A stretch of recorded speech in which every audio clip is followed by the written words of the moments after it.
Sarah Gassevander, acceptez-vous de prendre Ravienna Devitria pour épouse, de l'aimer et de la chérir dans les bons comme dans les mauvais moments, jusqu'à la fin de votre vie.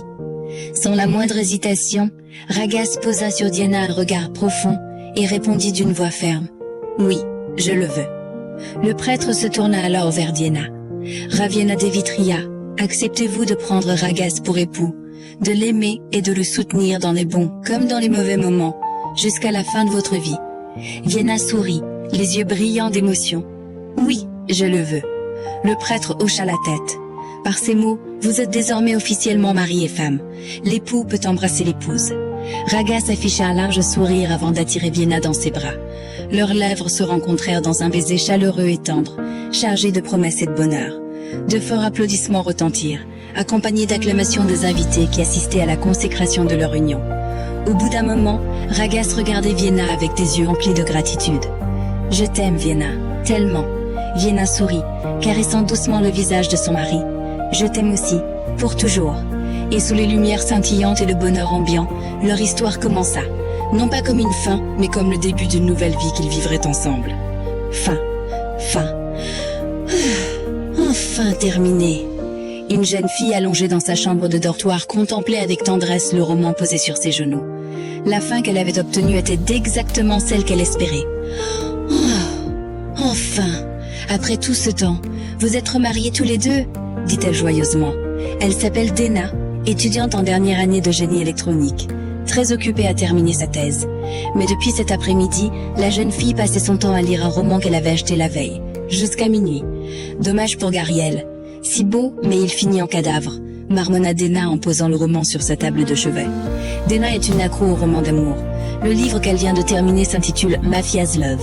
Il raconte comment Ragas, le célèbre boss de la mafia, tombe amoureux d'une jeune fille naïve et innocente nommée Vienna.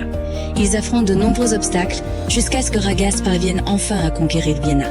L'un de ces obstacles est le combat contre Gariel, le rival de Ragas dans le travail et dans l'organisation. Gariel aime aussi Vienna. On dit qu'il est un adversaire à la hauteur de Ragas, bien que le héros principal reste invincible à la fin.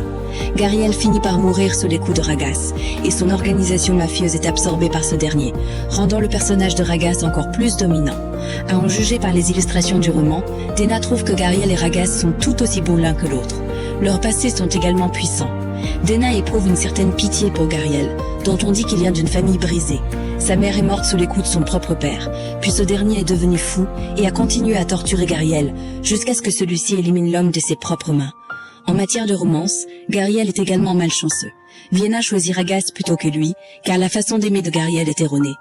Eh bien, Dena trouve cela normal compte tenu de la vie que Gariel a menée jusqu'à présent. « Je crois que je dois repasser chez Gramedia demain », dit Dena en jetant un œil aux critiques des romans qu'elle compte acheter sur son téléphone.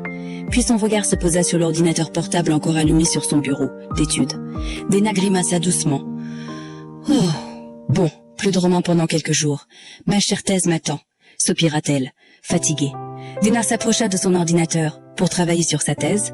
Bien sûr que non, juste pour éteindre la machine qui était restée ouverte seule pendant plusieurs heures. Ensuite, la jeune fille regagna son lit chéri et remonta la couverture. « Pourvu que demain j'ai une idée pour avancer ma thèse », murmura-t-elle avant de fermer les yeux et de sombrer dans le sommeil, sans savoir quelle surprise l'attendait le lendemain matin. Enfin, madame a repris connaissance. « Docteur, est-ce que ma madame va aller bien ?» Dena cligna des yeux qui lui semblaient encore lourds. Elle entendait vaguement des voix enthousiastes tout près d'elle. Quand ses yeux furent complètement ouverts, Dena fronça les sourcils, perplexe, en regardant le plafond blanc orné de motifs marrons de la chambre. Elle se rappelle parfaitement que le plafond de sa petite chambre de dortoir n'était pas aussi beau. En tournant la tête à droite, elle fut encore plus déconcertée, en réalisant qu'elle n'était plus dans sa chambre. La pièce dans laquelle elle se trouvait était assez vaste, même le nouveau mari riche de sa mère ne pouvait pas être assez fortuné pour posséder une chambre aussi grande. En regardant de l'autre côté, elle vit deux femmes qui l'observaient avec curiosité. L'une d'elles portait une blouse blanche. Dena pensa qu'il s'agissait d'une doctoresse. « Comment vous sentez-vous en ce moment, madame ?» demanda gentiment la femme en blouse. « Madame ?» demanda Dena, surprise. « Madame ?» répéta Dena stupéfaite. Les deux femmes échangèrent un bref regard. « Votre tête vous fait-elle encore mal ?» demanda à nouveau la doctoresse. Par réflexe, Dena toucha sa tête qui semblait bandée. Elle était assez douloureuse, alors elle hocha la tête. « Madame est simplement tombée dans les escaliers du 2e étage, vous vous en souvenez? Demanda prudemment la femme à côté de la doctoresse. Avant de répondre, Dana concentra son attention sur les visages des 2 femmes, les observant tour à tour. Vraiment étrangère, totalement étrangère. Et cet endroit, cette situation, Dana était 100% certaine que sa dernière activité de la veille avait été de lire un roman. Il était impossible qu'elle soit soudainement tombée dans des escaliers, d'autant plus que sa chambre de dortoir était au rez-de-chaussée. Et si... La pire hypothèse lui traversa l'esprit. Même si cela défiait le bon sens, Dana avait lu plus d'une ou 2 fois des romans parlant de transmigration ou de transfert d'âme. « Apportez-moi un miroir », demanda Dana en jetant un regard à la femme dont l'apparence, dans les romans, correspondrait à celle d'une servante.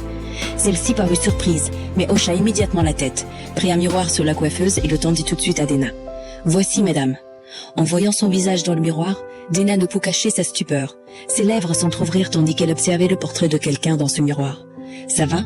demanda la doctoresse, inquiète, en voyant cette expression désagréable. Dana regarda la doctoresse. Avant qu'elle ne puisse parler, sa tête se mit soudain à résonner douloureusement. Ça faisait mal, très mal. La jeune fille manqua presque de perdre connaissance, jusqu'à ce qu'elle réalise qu'une série d'images de la vie de quelqu'un s'imposait violemment dans sa mémoire.